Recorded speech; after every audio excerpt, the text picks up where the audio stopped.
falar de questões mais ligadas à macro, mas que definitivamente afetam toda a economia, incluindo o financiamento.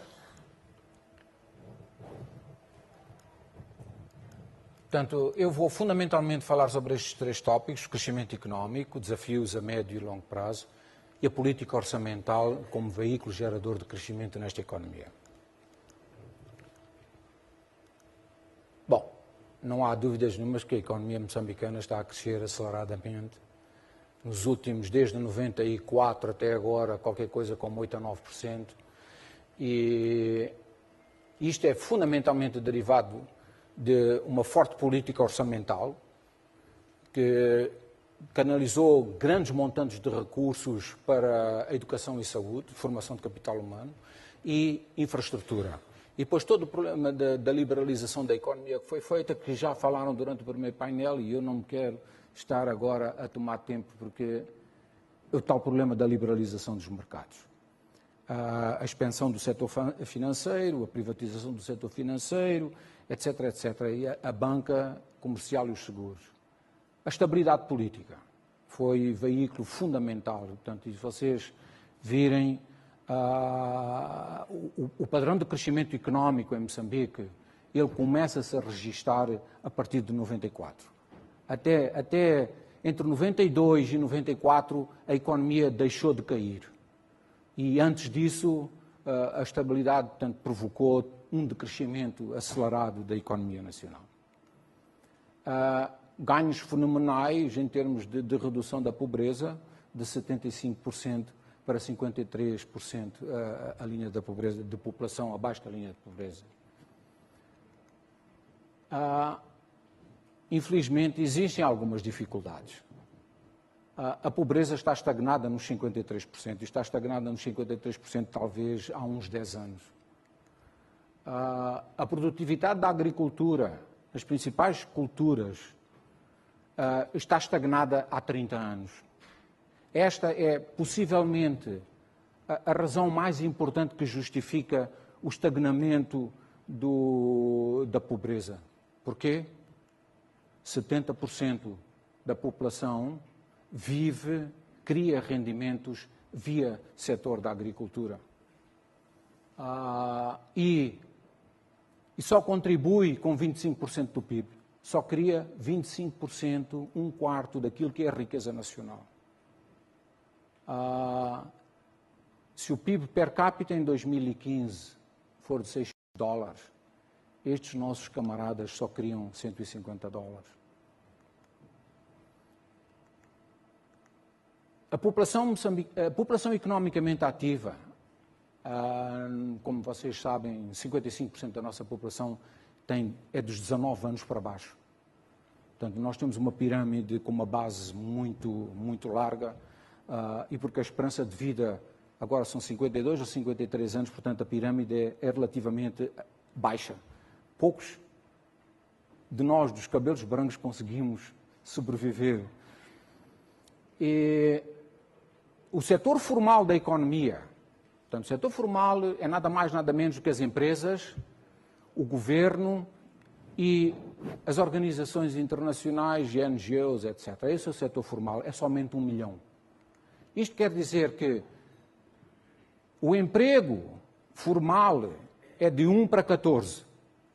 Portanto, só 7% da população economicamente ativa, acima dos 18, abaixo dos 65, há poucos abaixo dos 65, só 7% deles conseguem um emprego no setor formal.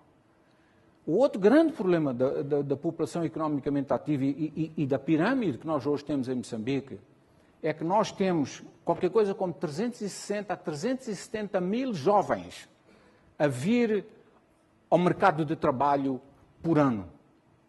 Portanto, batem os 18 anos e vêm para o mercado de trabalho. Enquanto que o setor formal da economia só consegue gerar 18 a 20 mil novos empregos por ano.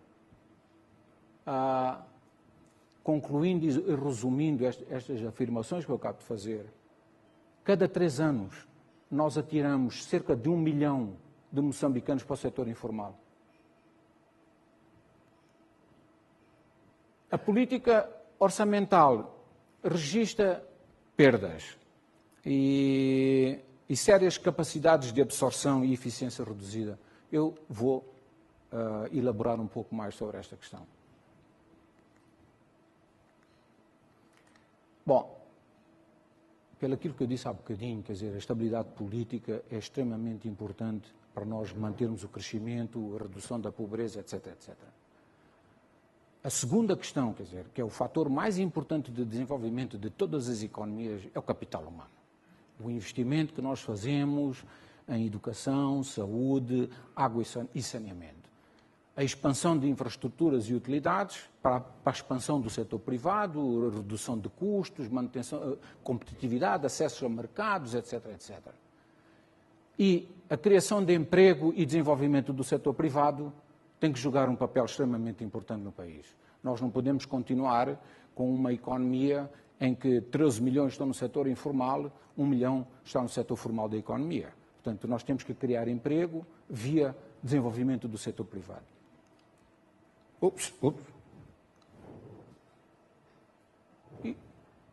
E depois há algumas variáveis macroeconómicas que são extremamente importantes. Uma delas é, falámos há bocado, que é a taxa de juros, eu não vou estar a forçar outra vez essa questão. O outro nível de preços é, portanto, o problema da estabilidade da taxa de câmbio e este problema da absorção que eu mencionei há bocadinho, a absorção fiscal, e vou dar um exemplo muito notório, é que durante os primeiros, talvez, 10 anos, desde 94, a política fiscal, na realidade, foi bastante eficiente em gerar crescimento económico, mas não só crescimento económico, um crescimento que afetou a base da economia. Também porque a estabilidade permitiu às pessoas acesso à agricultura, portanto, ir restabelecendo os seus rendimentos, etc. E, portanto, houve um crescimento efetivo e houve uma redução da pobreza efetiva. Depois estagnámos a 53%. Isto começam a ser sinais de que, mas entretanto, o nosso orçamento, eu vou voltar a isso, continua a crescer muito aceleradamente. E vou fazer uma comparação e mostrar que começam a existir sinais de capacidades de absorção institucional. O que é que isto quer dizer? Isto possivelmente quer dizer que não há dúvidas nenhumas que nós precisamos gastar mais dinheiro na educação. Temos 65 crianças em cada sala de aulas e essas crianças só ficam 3 horas e meia dentro da escola. E temos problemas de medicamentos, mais hospitais. Não há dúvidas de que isso é preciso, mas se calhar a solução não é só deitar mais dinheiro. Porque se a gente vai deitar mais dinheiro e não melhoramos a eficiência, nós não vamos produzir efeito na economia e este problema da redução da pobreza que tanto é ambicionado. Voltando ao capital humano, bom, eu não acho que já falei algumas destas questões, mas queria deixar escrito, portanto, é fundamental nós continuarmos a fazer um investimento massivo em capital humano, não é só via escolas normais e universidades normais, mas também ensino técnico-profissional e estimular atividades dentro do setor privado que estejam orientadas para a formação de capital humano.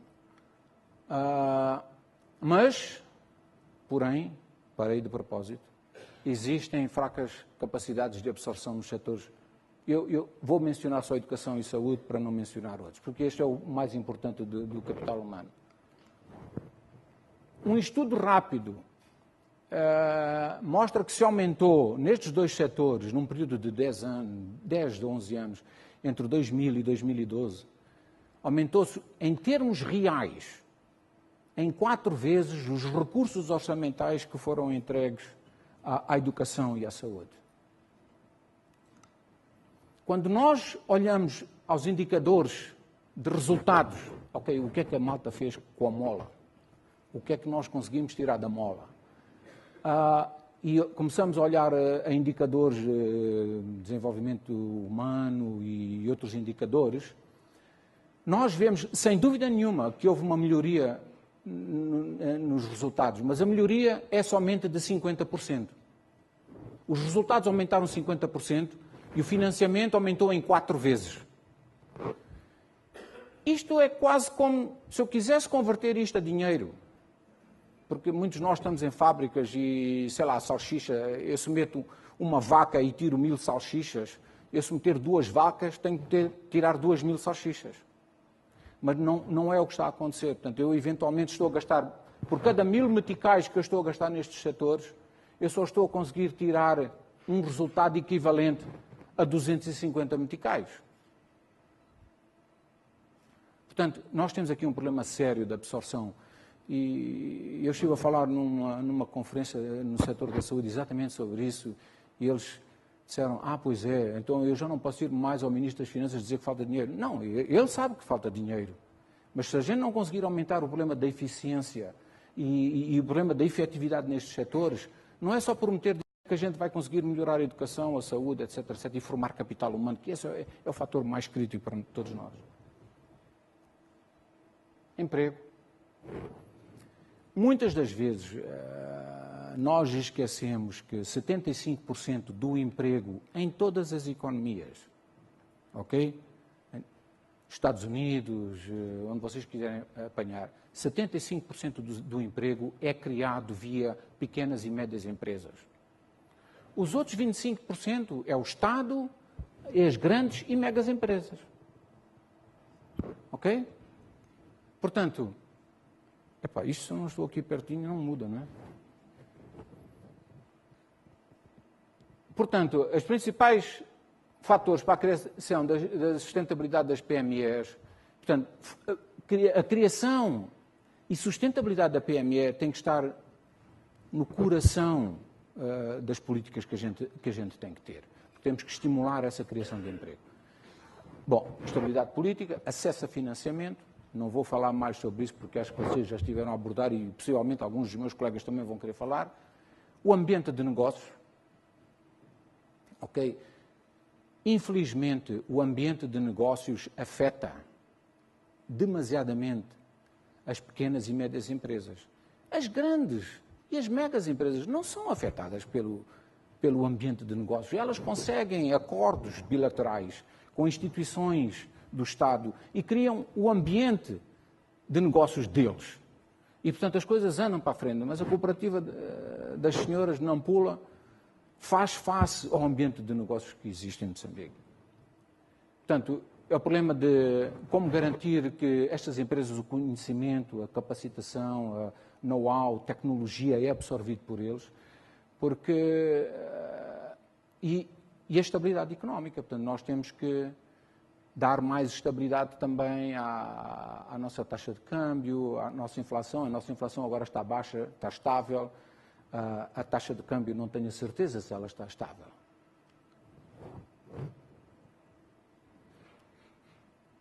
Bom, a taxa de câmbio tem sido volátil.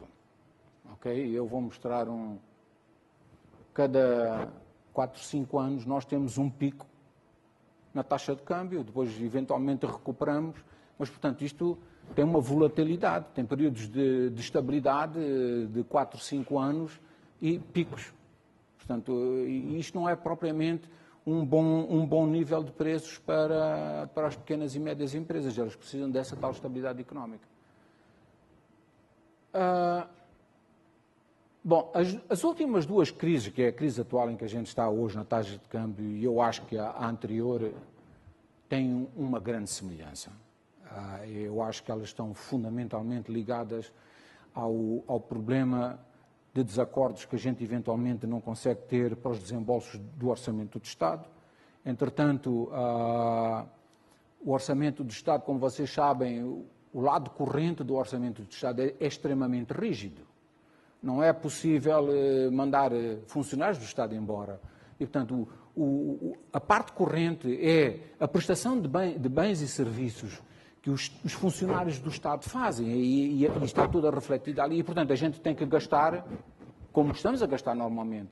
E faz pressão sobre, porque, infelizmente, a nossa economia, a produção nacional da nossa economia é muito pequena, e mesmo o salário que a gente paga ao funcionário público reflete-se na importação do milho, ou do trigo, ou nos medicamentos que as pessoas têm que comprar. E, portanto, existe uma grande contrapartida do orçamento na moeda externa. E se algumas dessas contrapartidas iam ser colmatadas pelos desembolsos dos parceiros internacionais e não estão a vir, portanto, continua a existir essa pressão, portanto, essa pressão acelera sobre a moeda externa e a moeda externa está a depreciar. E muitas das vezes, portanto, a gente age com emoção e vamos fechar as contas à moeda externa. Foi um anúncio que a gente fez em 2010, é um anúncio que se fala muito agora, outra vez em 2015, e claro, isso a única coisa que faz é que as pessoas convertem cada vez mais, tentam comprar cada vez mais dólares, portanto aumenta cada vez mais a pressão sobre a taxa de câmbio e, conclusão e moral da história, a taxa de câmbio continua a acelerar.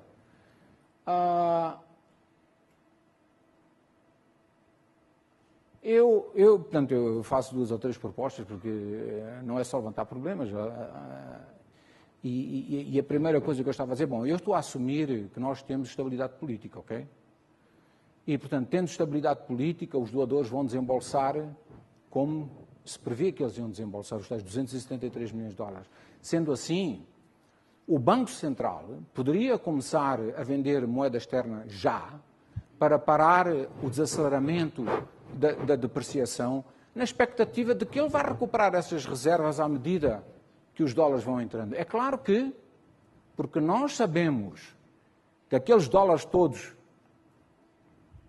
não vão ser convertidos, não vão ser todos meticais, porque se eles fossem todos meticais era um aumento dos 273 nas reservas, mas não, é preciso cuidado porque 70% ou 75% daqueles dólares vão voltar a ser utilizados por despesa automática do Estado. Mas pronto, mas quer dizer, eu imagino que o Banco Central e o Ministério das Finanças podem fazer esse tipo de cálculos. A médio prazo. E, portanto, eu acho que a médio prazo, portanto, no primeiro transparente, portanto, é mais... Eu acho que a taxa de câmbio vai estabilizar. Se a taxa de câmbio vai, em começando os desembolsos dos doadores, se ela vai voltar para baixo, vamos ter que ver. Depende um pouco, porque há pressões adicionais no orçamento que eventualmente podem vir e essas pressões vão obrigar mais despesa, automaticamente vão obrigar mais procura por moeda externa e, portanto, a taxa de câmbio pode não voltar para baixo como a gente se habituou em alguns dos outros anos. Bom, os recursos não renováveis, portanto, é tudo aquilo que a gente tira do chão e que não conseguimos renovar. Eu acho, porque vocês estão a ver como é que o mercado de commodities está a comportar, portanto, e o segundo, portanto, pela vez na história dos seres humanos, existe um substituto ao petróleo. Até agora não havia esse substituto, e esse substituto é o gás natural. E ele torna-se em substituto porque estão a aparecer em quantidades tão grandes que vocês, possivelmente, não sei se sabem, mas os Estados Unidos, há 2 anos atrás, quase que não produzia gás natural e não produzia petróleo via cracking e fracking, xistoso, não é assim que se chama em português? E hoje, 2 anos depois, estão a produzir 9,5 milhões de barris por dia. Isso é 5 vezes mais aquilo que os angolanos produzem. E, portanto, essa expansão na oferta de gás natural e o desaceleramento das grandes economias, não é? Em particular a China, portanto, reduziu a produção, reduziu a procura por petróleo, mas, infelizmente, nós, seres humanos, muitas das vezes, quando o preço baixa, tentamos compensar pela quantidade. E, portanto, é aquilo que está a acontecer no mercado de petróleo. E, portanto, estão excessos astronómicos de petróleo, o preço, fala-se, eu estive a ver papers, possivelmente pode chegar aos 26. Nós, eventualmente, não vamos ser tão afetados por isso, porque o preço dos derivados não está a descer à mesma velocidade, mas a conclusão imoral da história que eu queria dizer é os investimentos nos não renováveis vão possivelmente demorar um pouco mais. Não é que não se vai fazer o investimento em Palma. Eu não tenho dúvidas nenhumas que o investimento em Palmas vai ser feito. A IENA, a Anadarko, eu não tenho dúvidas nenhumas sobre isso, porque aquela é a 10ª maior reserva de gás natural no mundo e nenhuma das grandes empresas de petróleo e gás pode não participar nesse processo. Portanto, ele vai ser feito, mas pode ser feito em congelamento, ou mais devagarinho. Portanto, eu não prevejo que nós vamos ter grandes receitas a vir dos setores não renováveis a médio prazo. Até princípios da década, talvez de 2025, qualquer coisa assim como isso. Ok? Isso significa que a política pode haver uma ou outra mais-valia. Eu sou forte, acredito que hão de vir grandes empresas para investir em Palma. E, portanto, vão haver transferências de ativos, de ações, e vão gerar ganhos de capitais, e isso vai gerar as famosas mais-valias que vão entrar no orçamento. A política orçamental vai ter que ser controlada. E a taxa de câmbio possivelmente pode entrar num período de estabilidade se nós conseguirmos ter uma política orçamental controlada. E eu vou explicar um bocadinho mais a seguir. A longo prazo, a taxa de câmbio com os recursos naturais só pode apreciar. Porque o volume de recursos que vão ser gerados comparativamente ao size, à dimensão, à magnitude da nossa economia, é de tal maneira grande que nós não vamos conseguir absorver, nem vamos ter as capacidades institucionais para absorver esses volumes e, portanto, a taxa de câmbio vai haver um excesso de oferta. Ok? Isso vai obrigar o Estado moçambicano a pensar como evitar essa apreciação real da moeda. Ok? E pronto, há muitos países que fazem isso, criam fundos soberanos, etc, etc. Poderemos depois discutir sobre isso se quiserem. Bom,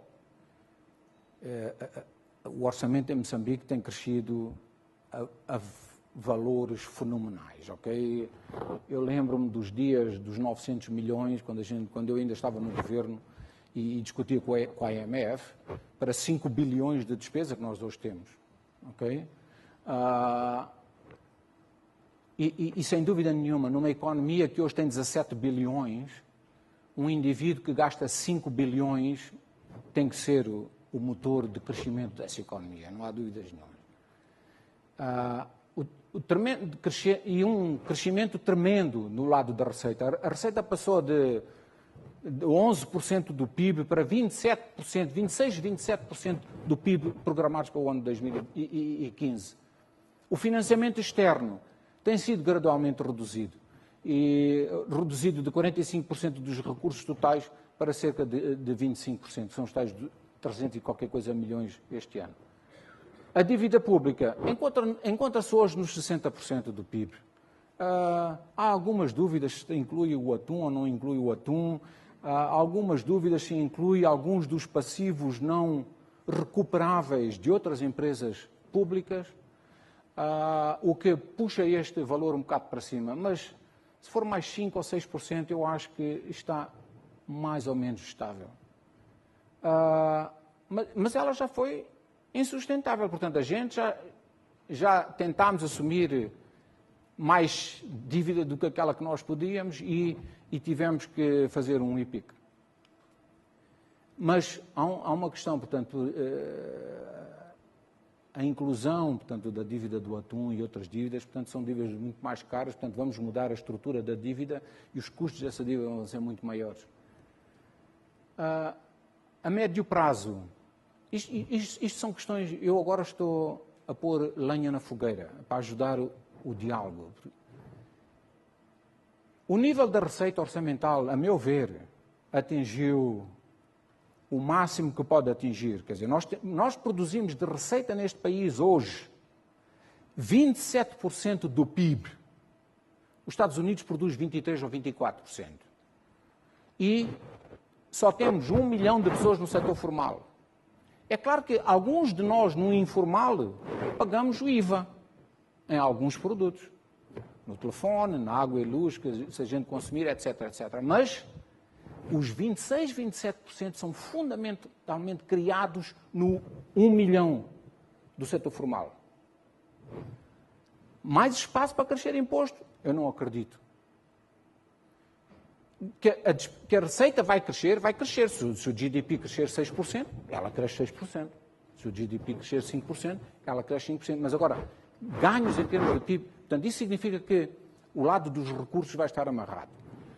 O lado, automaticamente, a despesa tem que ficar condicionada também ao mesmo crescimento do PIB. Porque a receita hoje já é o grande determinante da despesa. O financiamento externo, eu acho que está alto, porque à medida que nós formos transitando e formos tendo os recursos não renováveis, a coisa mais certa é ninguém mais nos dar donativo.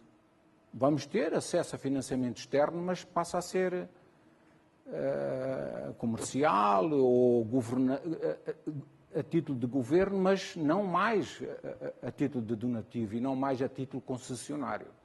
Porque mesmo no Banco Mundial, depois a gente gradua para o IBRD, não é? E interno, bom, é preciso cuidar com o financiamento interno. Primeiro porque pode não existir capacidade do setor privado de adquirir essa dívida do Estado. Segundo, o efeito inflacionário que ela pode ter sobre o país, não é? Bom, a despesa... então, como tirar ganhos disto? A única forma de tirar ganhos disto é aumentar a transparência e a eficiência e a eficácia da despesa. Porque, não é? Porque, felizmente, nós podemos produzir mais cenouras com os inputs que a gente tem. Conseguimos produzir mais e melhores serviços com aquilo que a gente tem. Portanto, vamos ter que tirar uma maior eficiência desses recursos. Portanto, é um pouco o que eu estou a dizer aqui, porque ali já me estão a dizer para me calar. A eficiência vai exigir reformas institucionais, vai exigir um pouco o que o colega anterior andou a falar. Às vezes não é mudar o sistema, não é melhorar o sistema, é mudar completamente o sistema para ele poder responder às preocupações de hoje e dos próximos 10 anos ou coisa assim. Portanto, é preciso pensar nisso, é preciso pensar... Eu falo muito na transparência isso, porque a transparência obriga... As pessoas vão começar a fazer estas ligações e obriga, portanto, à melhoria da eficiência.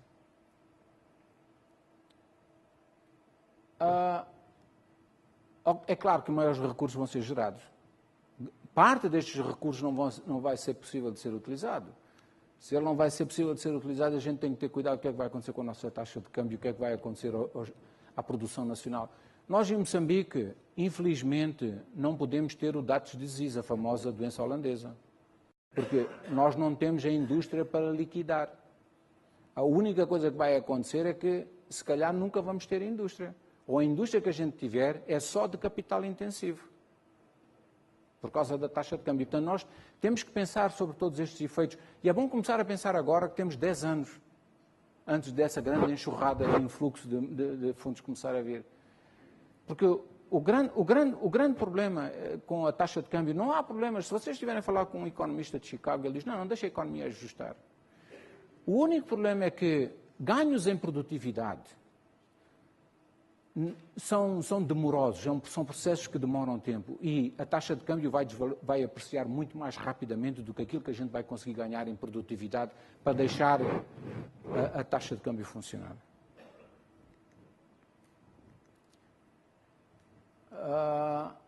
Bom, eu acho que sim, eu acho que o setor privado, as pequenas e médias empresas, eventualmente nós devíamos olhar a esta questão de fundos. O BNI foi falado há bocado, porém, nós temos uma péssima experiência com o Banco de Desenvolvimento em Moçambique. O BPD custou-nos 150 milhões de dólares há 14, 15 anos atrás, quando o orçamento era só 1 bilhão. Portanto, isto é para dizer que se for a mesma proporção, não é? são 500 milhões hoje que um banco de desenvolvimento pode causar. Agora, isso tudo é importante, é preciso ter portanto, visão, saber como fazer, não crowd out, como é que se diz, o sistema bancário, porque a nossa maior aspiração é que todas essas pequenas e médias empresas que vão ser criadas vão ser sustentáveis e vão viver e vão crescer. E aí eles vão passar a trabalhar com o sistema bancário normal. Ok? Portanto, nós não podemos começar a gastar dinheiro via fundos daqui e dali, porque também tem que ser, essas operações têm que ser profitable, têm que ter lucro. Porque senão, bom, lá vamos aos 500 milhões daqui a uns anos, não é? E eu gostaria de agradecer, era tudo o que eu gostaria de dizer agora.